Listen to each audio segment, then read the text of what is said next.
So what's up guys, my name's Ash and welcome back to a brand new video. In today's video guys, I've got some custom tactics and player instructions for the 4-4-2 formation, but just before we get started guys, I'd like to know if many of you are interested in seeing gameplay in these videos, because I have seen a few comments about it, but I didn't think that many people were bothered. But if that is the case and you would like to see gameplay, just let me know down in the comments and I can start implementing that into videos for you. But with all that aside guys, let's get right into today's video. It's time for shapeshifters, so if you guys need any coins, make sure you check out MMOXP.com. Their link is down in the description. They're fast, cheap and reliable, and if you use my code Rema, you can get yourself a very nice 5% discount. Alright then guys, so starting off with the custom tactics for today's video. In the defensive start, I like to have this on balanced. Now the reason we have this on balanced is because it does give you the best control over your defense. So when you want to be aggressive and press your opponent, you are able to do that. And then when you want to be a little bit more passive and drop back, you can also do that too. So having this on balance really does give you the choice and the option that the other settings don't give you. Now moving on to the defensive width guys, I have this on 36. The reason for this is we want our defensive shape to be primarily narrow and compact, which will stop all those attacks through the middle. So our opponent can't just run right through the middle of us and cause us all sorts of problems. The reason we don't want to have the width crazy low though is because it's still important to maintain a bit of natural width to cover the wide areas in case an opponent tries an attack down the wing. Moving on to the depth guys, I have this on 62. This is because I find it to be a nice balanced defensive line where it's neither too deep nor too high, so we're not always going to get pinned back because our defensive line is crazy deep, and we're not always going to get caught out really high up the pitch either with a high defensive line. It's really nice and balanced, and you can pick and choose when you want to sit back a bit more or when you want to press a little bit higher. Moving on to build-up play guys, I have this on balance. This is because it's by far the most consistent and varied form of build-up in my opinion. With balance, you can pick and choose when and where you use each type of build-up. For example, slow build-up or fast build-up. But basically, it's important because, for example, if you use slow build-up, you always have to build up slowly. You can't randomly decide you want to play a little bit faster. The same way, if you use fast build-up, you always have to play quickly. You can't just decide to slow down. But with balance, you can really pick and choose when and where you use each type of build-up, giving you more options and a less predictable approach of play. Now moving on to chance creation guys, I have this on direct passing. This is because it's by far the most meta option in the game. Basically, when you use direct passing, your attacking players will bunch up against the opposition defenders, so you can do the very overpowered 1v1 isolation plays. Players will also make those extra movements in the penalty box so you can get off the extra pass to guarantee those goals. Direct passing is an absolute must in my opinion. Moving on to the attacking width guys, I have this on 46. The reason for this is I don't want the width to be crazy narrow because the 4-4-2 does have a bit of width to it, so we don't want to squash all our players too close together, and on the flip side we don't want them to be too wide, otherwise they're just too far apart from each other. So we kind of want to go for a bit of a balance there and not do anything too crazy. Moving on to players in box guys, we have this on 4. This is so we can get a few players into the box for those chances, but we don't overcommit everybody in our team to the penalty area, so if we lose the ball we won't get counter-attacked as such.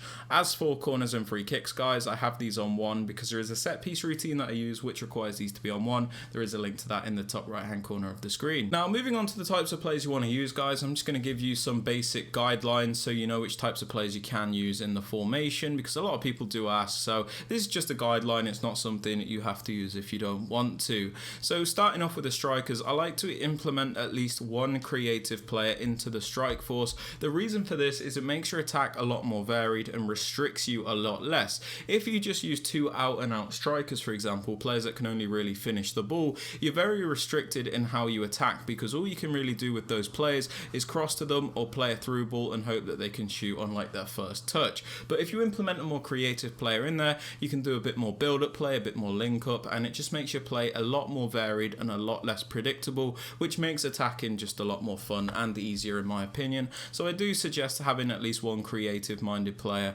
in that that attack.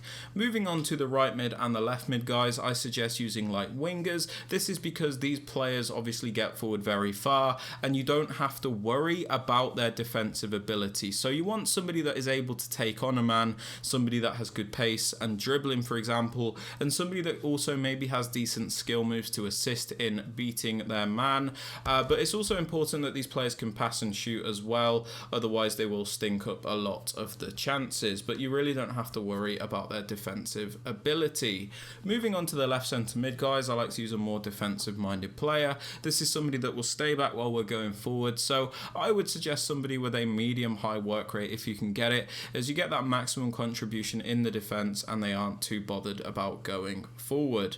As for the right centre mid, guys, I like to use a more box to box style player. This is somebody that will attack and defend and have a bit of a free role in the team, so I would suggest somebody with a high work rate if you can get it, as you get that maximum contribution in both the attack and the defence, but just ensure that this player has a nice well-rounded card so that they're capable of doing a bit of everything.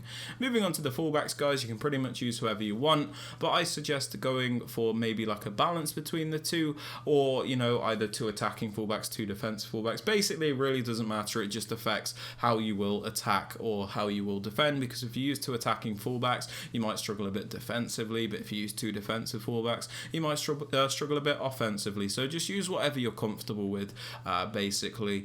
As for the two centre backs, guys, these just need to be full meta. These are obviously players that are very quick, have a medium high work rate if possible, decent animation choices, decent height and physicality, but yeah, that's basically it, and the goalkeeper really does not matter. For the player instructions, guys, on both the strikers we have them on stay central. This is so they always stay in the central positions, which is where they will be the most use to us. We don't want them drifting off into the wider areas because they don't need to. We've already got players to cover the wider areas in the right mid and left mid, so we do want them to stay central so they're always in the correct positions and where we want them to be. We also have them on mixed attack as opposed to getting behind, because I feel like you get a lot more out of the players this way. When you put them on mixed attack, they make a lot more versatile movements, and attacks just seem to be a lot less predictable. If you use getting behind, I think it's very predictable because your players are restricted to always making the same runs, and if you're playing against a good opponent they can cotton onto that very quickly. So I suggest mixed attack, but if you want to use getting behind, that is also fine. Moving on to the right mid and the left mid, guys, we have them on comeback on defense and getting behind. The reason we have them on comeback on defense is so that they always maintain the correct defensive shape. Sometimes these players can be a little bit lazy if they're on basic defensive support, and it can make the formation feel a bit more like a 4-2-4 when we don't have the ball, sorry. So putting them on comeback on defense just ensures that they will take up the correct position. We also have them on getting behind, so they always look to make those runs down the wing, otherwise these players can be a little bit static. Moving on to the left centre mid, guys, the more the more defensive minded player, we have them on stay back while attacking and cover centre. We have them on stay back while attacking because he is a more defensive minded player, of course, so we don't want him going forward. And then we have him on cover centre, so he does defend those central areas. Now for the right centre mid, the more box to box style player, we have him on default settings and cover centre. We have him on the default settings because he is a box to box player, so we don't want to restrict him all that much. The only important thing is that we have him on cover centre, so he does defend those central areas.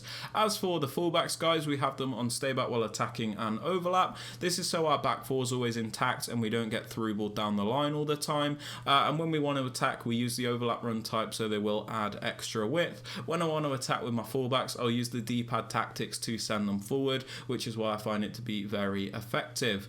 As for the two centre backs, guys, and the goalkeeper, these are on the default settings and I do not touch them. But yeah, they are my custom tactics and player instructions for the 4-4-2. If you have enjoyed or found it useful, please be sure to drop this a thumbs up, sub to the channel if you are new, and don't forget to turn on notifications. And with all that aside, guys, I hope you have a great rest of your day, and I'll catch you all in the next one.